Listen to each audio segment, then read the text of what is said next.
Hello students. आज हम science का चैप्टर 3 फिर से करेंगे। पार्ट फर्स्ट में हमने एनिमल फाइबर के बारे में डिस्कस किया था, जिसमें सिर्फ हमने वूल का डिस्कस किया था। ठीक है, और आज इस चैप्टर में हम सिल्क के बारे में बोलेंगे।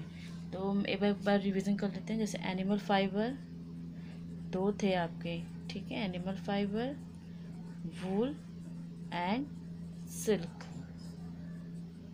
तो वूल के बारे में हम पार्ट फर्स्ट में डिस्कस कर चुके हैं। पार्ट सेकंड में हम सिल्क के बारे में डिटेल डिस्कस करेंगे। तो first silk fibre are also animal fibre. First time आपको डिस्कस रखा है। सिल्क फाइबर, उसमें silkworm spin the silk fibre. Silk fibre आपका एनिमल फाइबर बनता है, और ये सिल्क फाइबर कहाँ से कौन बनाता है? सिल्क वॉर्म, यानी कि रेशम वाले जो कीड़े होते हैं वो। फिर आपका एक टर्म है इसमें इम्पॉर्टेंट, हर वक्त पूछा जाता है, डिफाइन में भी आ जाता है आपके बुक में students. The sericulture, the rearing of silk worm for obtaining silk is called sericulture.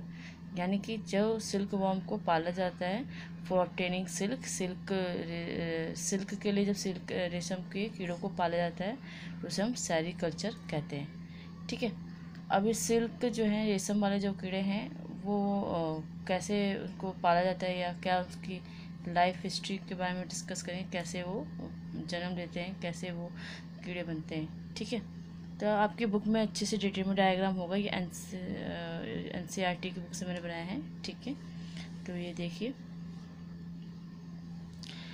ठीक है, ये मेल सिल्क मोथ है, ये फीमेल सिल्क मोथ है। मेल साइज में थोड़ा छोटा होता है और फीमेल बड़ी होती है। ठीक है, ये जो फीमेल सिल्क मोथ है वो पत्तों पर, ज़्यादातर पत्ते मलबेरी के होते हैं, शहतूत के, उन पर ही अंडे देती है। ठीक है, और अंडों से फिर वो सिल्क वॉर्म बनता है। कैटरपिलर बोल लो या लार्वा बोल लो, ठीक है, एक ही बात है। इससे कैटरपिलर शेप आता है। फिर ये अपने आप को एक फाइबर निकालता है, सीक्रेट करता है। ठीक है, और वो उसको कवर कर लेता है कुछ इस तरह, पूरे आप को ढक लेता है।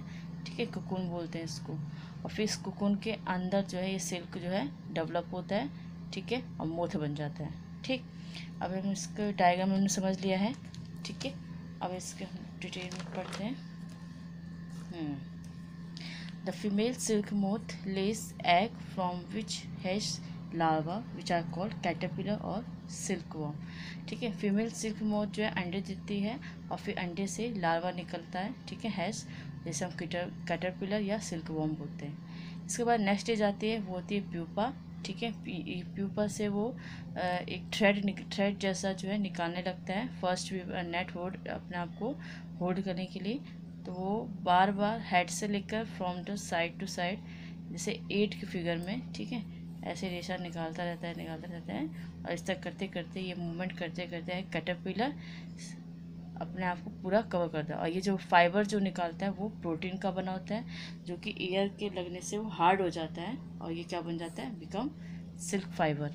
ठीक है students, soon the caterpillar completely cover itself. और जल्द ही कैटरपिलर जो है अपने आप को पूरी तरह से कवर कर लेता है, और इस कवरिंग को बोलते हैं ककून। ठीक, और ये कोकून अंदर जाके, कोकून के अंदर जो मोथ है वो डेवलप हो जाता है, और वो प्यूपा से क्या बन जाता है? मोथ बन जाता है। ठीक, और उसका जो कोकून का जो फाइबर, सिल्क फाइबर होता है, वो हम सिल्क क्लॉथ बनने के लिए काम में लाते हैं। ठीक, जैसा हमने वूल में पढ़ा था, हमें कई जानवरों से वूल मिलता है, वूल के फाइबर मिलते हैं। उसी तरह मोथ भी कई तरह के होते हैं, अलग अलग टेक्सचर के मिलते हैं, कोई स्मूथ, कोई कोर्स, कोई फाइन। ठीक, ज़्यादातर कॉमन अवेलेबल जो होता है वो होता है मलबेरी वाले जो मोथ होते हैं वो। ठीक है, see the most common silk moth is the mulberry silk moth. अब ककून से सिल्क कैसे बनाते हैं? ठीक, पहले तो फॉर ऑब्टेनिंग सिल्क मोथ्स को, ये जो है किसान जो हैं, जो ये काम करते हैं सिल्क वॉर्म वाला, तो ये काफ़ी इसमें काम करते हैं। तो ये उसको वो पालते हैं और उससे कोकून कलेक्ट करते हैं, ताकि वो उससे सिल्क थ्रेड बना सकें। ठीक, तो फर्स्ट स्टेप आपका इसमें रियरिंग सिल्क वॉर्म को पाला जाता है। एक फीमेल सिल्क में जो है एक समय में 100 एग्स देती है पत्तों पर। उनको एक साफ ट्रे में रखा जाता है, प्रॉपर साफ तरीके, बहुत ही हाइजीन कंडीशन में जो सिल्क वॉर्म के फार्मर हैं वो रखते हैं। ठीक, तो silk farmer keeps egg under hygienic condition suitable condition of temperature and humidity. ठीक है, और ये आपको याद रखना है ये कौन सी इनको लीव खिलाते हैं या कौन से लीव पर इसको ट्रे में लीव्स काट के वो फ्रेश रख देते हैं, जिससे रेशम कीड़े जो हैं खा के बड़े कुकुन बनाते हैं। ठीक है, और फिर वो डेवलपमेंट करते हैं। तो वो है mulberry leaves.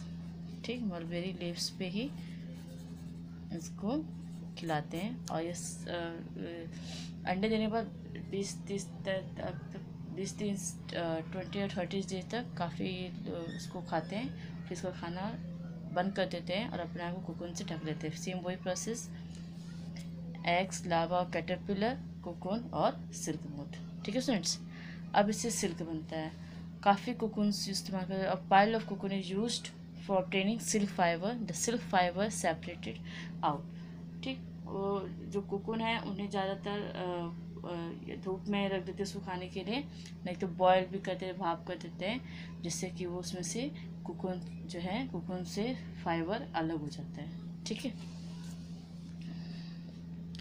The process of taking out threads from the cocoon for use as the silk is called reeling of silk. इसको हम रीलिंग ऑफ सिल्क बोलते हैं। किस प्रोसेस को? जब हम कोकून से सिल्क निकालने के प्रोसेस को हम रीलिंग ऑफ द सिल्क बोलते हैं। रीलिंग मशीनों से होती है जिसमें से थ्रेड और फाइबर को अलग करते हैं। ठीक है, सिल्क फ्रॉम द कोकून।